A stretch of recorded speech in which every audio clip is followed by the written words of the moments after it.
সকলকে স্বাগত জানাচ্ছি আমাদের অ্যাম্বিশন ভাইবসের সম্পূর্ণ নতুন একটি আলোচনা পর্বে।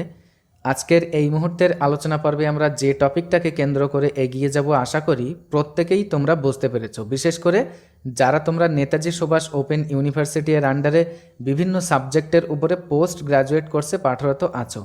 দেখো, যারা তোমরা বিশেষ করে এবছর পার্ট ওয়ানের এক্সাম দিয়েছো অথবা যারা তোমরা আগামী বছর পার্ট ওয়ানের এক্সাম দেবে, তারা কিন্তু এই কোয়েরিটা জানতে চেয়েছিলে অত্যাধিক পরিমাণে। কীরকম?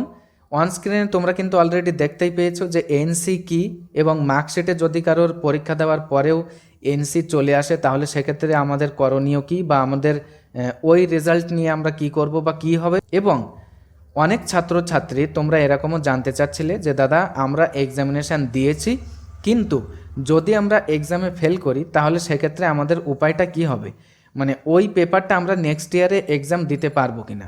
অনেক ছাত্রছাত্রী আমরা প্রত্যেকেই কিন্তু অবগত আছি যে বিগত বছরে WBSSC এর আন্ডারে SLST এক্সামিনেশান ছিল, তো তার কারণে অনেক ছাত্রছাত্রী তোমরা কিন্তু এই পোস্ট গ্রাজুয়েট কোর্স এই পরীক্ষাটা এক পাশে কিন্তু রেখেছিলে। তো সেক্ষেত্রে তোমরাও কিন্তু জানতে চাচ্ছিলে যে তোমাদের এই পেপারগুলো নেক্সট ইয়ারে আবার এক্সামিনেশান দিতে পারবে কিনা। তো ওভারঅল তোমাদের কাছ থেকে পাওয়া এই সমস্ত কোয়েরিগুলো নিয়েই কিন্তু আজকের এই আলোচনা পর্বে আমরা সিম্পল এক্সপ্লেনেশন কিন্তু আমরা করব। তো তার আগে তোমাদেরকে বরাবরই বলি, যেটা আমরা যে এরকম ধরনের এডুকেশান রিলেটেড, বিশেষ করে NSOU রিলেটেড বিভিন্ন আপডেট ইনফরমেশানসের উপরে যদি এরকম সিম্পল এক্সপ্লেনেশন পাওয়ার প্রয়োজন মনে করো, তাহলে অবশ্যই তোমরা কিন্তু আমাদের অ্যাম্বিশন ভাইবসের সঙ্গে কিন্তু জুড়ে থাকতে পারো। তো এবার তোমাদেরকে আমাদের মূল আলোচনা পর্বে নিয়ে আসি। দেখো, প্রথমত বলি, এই যে এনসি, এ কথার অর্থ হচ্ছে নট ক্লিয়ার্ড। তার মানে এর আগের আলোচনা পর্বগুলো তোমরা যারা রেগুলারলি দেখে থাকো তারা কিন্তু প্রত্যেকেই জানো যে আমরা আগে কিন্তু ডিসকাস করেছি অলরেডি যে তোমাদের এই পোস্ট গ্রাজুয়েট কোর্সের পরীক্ষাতে কত পার্সেন্টেজ পেলে তোমরা পাস আউট হতে পারবে। তো প্রত্যেকেই তোমরা জানো যে 40% পেলেই তবেই কিন্তু পাস হবে।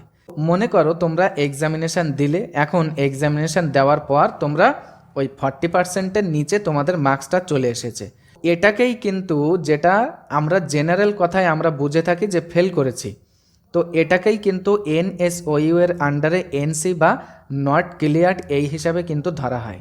তার মানে তোমরা যারা পরীক্ষা দিয়েছো, পরীক্ষা দেওয়ার পর তোমাদের যখন মার্কশিট পাবলিশড হবে, ওই মার্কশিটে কোনো পেপারের পাশে যদি এনসি কথাটা লেখা থাকে, তার মানে এটা বুঝে নেবে প্রত্যেকেই যে ওই পেপারটা তোমরা ফেল করেছো বা পাস আউট করতে পারোনি। ঠিক আছে? তো আশা করি তোমরা এই এনসি বিষয়টা কিন্তু বুঝে গেলে। তো এবার আজকের আলোচনা পর্বের দ্বিতীয় অংশে আসি। যারা তোমরা মনে করো কোনো পেপারে ফেল করেছো, অথবা কোনো পেপারে এক্সামিনেশান দাওনি আদৌ, অথবা তোমরা যারা আদৌ ফর্ম ফিল আপই করোনি, ঠিক আছে, তো 3 শ্রেণীর ছাত্রছাত্রীরা তোমরা মনে করো ওই পেপারটা আবার এক্সামিনেশানে তোমরা বসবে। তো সেক্ষেত্রে এই পুনরায় তোমাদের প্রিভিয়াস পেপারটা এক্সামিনেশান দেওয়ার জন্য তোমাদের কি হচ্ছে, পুনরায় আবার মনে করো তোমরা পার্ট ওয়ানের এক্সামটা নেক্সট ইয়ারে দিচ্ছ, তো পার্ট ওয়ানের স্টুডেন্ট হিসাবে কিন্তু তোমাদেরকে এক্সাম দিতে হবে। সেক্ষেত্রে ইউনিভার্সিটি এর আন্ডারে কিন্তু পার্ট ওয়ানের এই স্টুডেন্টশিপ এর ব্যাকআপ হিসাবে কিন্তু 600 টাকা দিয়ে একটা স্টুডেন্টশিপ রিনিউয়াল করতে হয়। ঠিক আছে? এইবার প্রশ্ন হচ্ছে, এটা কি প্রত্যেক স্টুডেন্টের করতে হয়?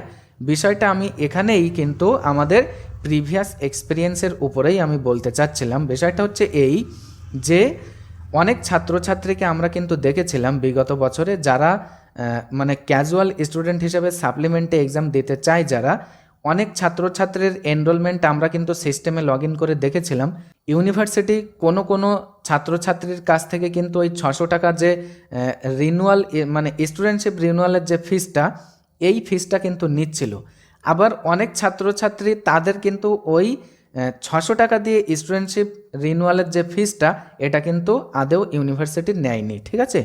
তো এবার প্রশ্ন হচ্ছে, তোমরা যারা মনে করো আগামীতে তোমরা সাপ্লিমেন্টে এক্সাম দেবে, তোমাদের এই 600 টাকা দিয়ে স্টুডেন্টশিপ রিনিউয়াল করতে হবে কি হবে না?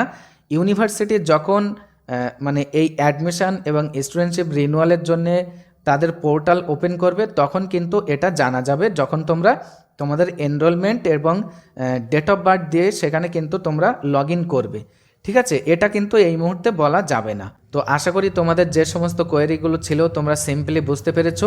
তো এর পরেও যদি কোনো ধরনের কোনো টপিককে কেন্দ্র করে কোনো ধরনের জটিলতা তোমাদের থেকে থাকে, তাহলে তোমাদের সুবিধার্থেই কিন্তু আমাদের এই আলোচনা পর্বের ডেসক্রিপশন বক্সে আমাদের যে অফিসিয়াল হোয়াটসঅ্যাপ তার ডাইরেক্ট লিঙ্কটা আমরা প্রদান করে রেখেছি, সেখান থেকে কিন্তু তোমরা সরাসরি লিঙ্কে ভিজিট করে তোমাদের যে কোয়েরি সেটা আমাদের কাছে তোমরা পৌঁছে দিতে পারো। তো এতক্ষণ সাথে থাকার জন্যে প্রত্যেককে অসংখ্য ধন্যবাদ।